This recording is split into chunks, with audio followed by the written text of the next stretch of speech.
Adolf Hitler की मौत एक इंतहाई अहम लम्हा था जो दुनिया की तारीख की पलकों पर खड़ा रहा।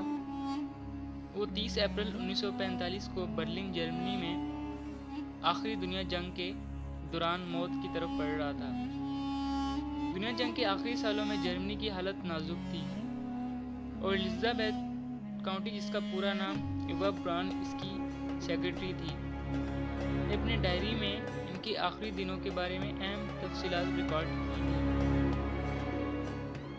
आखिरी दिनों में एडोल्फ हिटलर ने अपने अहम दोस्तों और साथियों को बुलाने की कोशिशें की ताकि उनके साथ आखिरी लम्हे गुजार सके।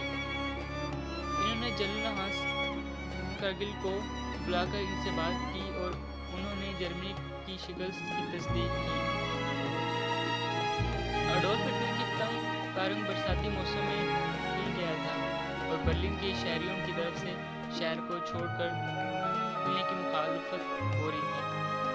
अडोल्फ हिटलर ने अपनी ज़िंदगी के आखिरी लम्हे अपने सेक्रेटरी इवा ब्राउन के साथ आखिरी लम्हे गुजारने का फैसला किया।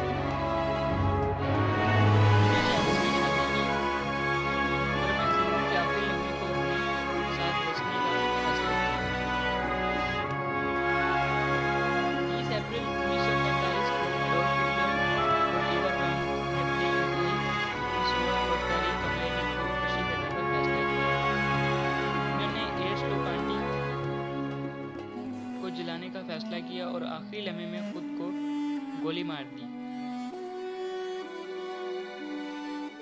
अडोल्फ हिटलर की मौत के बाद इनके जिस्म को जला दिया गया और इनकी मौत की खबर दुनिया भर में फैलती गई।